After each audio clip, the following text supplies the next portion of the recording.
Serbest piyasa ekonomisi fiyatların arz talep dengesine göre oluştuğu bir sistemdir. Fiyatlar arza ve talebe göre oluşur. Yani arz eden fiyatı, ürünü ortaya çıkaran fiyatı koyar.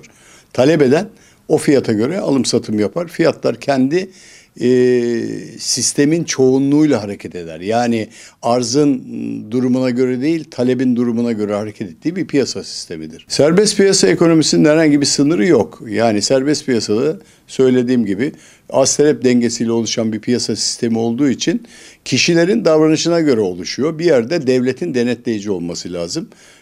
O konuda fiyatlar serbest hareket ederse enflasyonist ortamdan bahsetmek gerekecek. Onu ayrı yorumlamak gerekecek. Onun bir sınırı şu anda görünen de yok. Etik değerlere baktığın zaman serbest piyasa ekonomisinin uygulayıcıları, yani arz ve talep edenler, iki türlü tüketici ve ürünü üretenler açısından ayırdığınızda ahlaki olarak tarafına, üretici tarafına bakmak lazım. Üretici tarafına baktığınız zaman o ürünü sunduğunuzda ona koyduğunuz fiyat tarifesi önemli. Yani kar iştahı bitmez.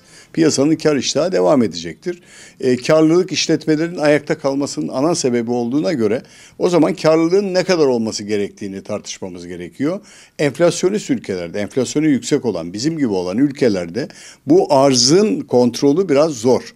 Çünkü maliyet enflasyonu diye bir girdi var. O maliyet enflasyonu fiyatların serbestçe belirlenmesini sağlıyor ve buna sebep oluyor. Burada ahlaki ve etik değerlerin dikkate alınması gerekir. Bunu devlet yönetir.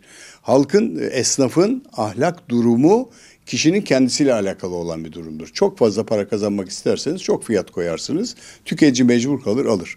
Hele tekele yönelik bir ürün varsa, ürün kıtsa, arzı engelliyse ürünün, dolayısıyla orada bir ahlak yapısının dikkate alınması gerekiyor. Serbest piyasa ekonomisi devlet tarafından denetlenebilir, denetlenmez diye bir durum yok. Yani serbest piyasa ekonomisinin denetlenmesi gerekir ama 1970'lere 80'lere kadar olan bir sistem vardı bizde.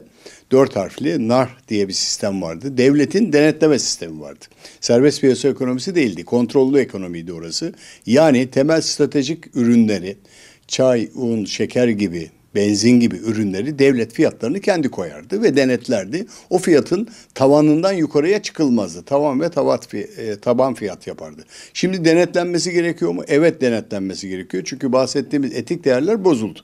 Devletin o fiyatları denetleyici unsurları ele alması gerekiyor ki nitekim zincir mağazalarla ilgili bir takım yaptırımlar, cezalar, fahiş fiyat uygulaması gibi uygulamalar bu işin esasını oluşturuyor. Neticede yani ürünü satanların denetlenmesi gerektiğine ben de inanıyorum. Örneğin bunu yapan ülkeler var mı? Var.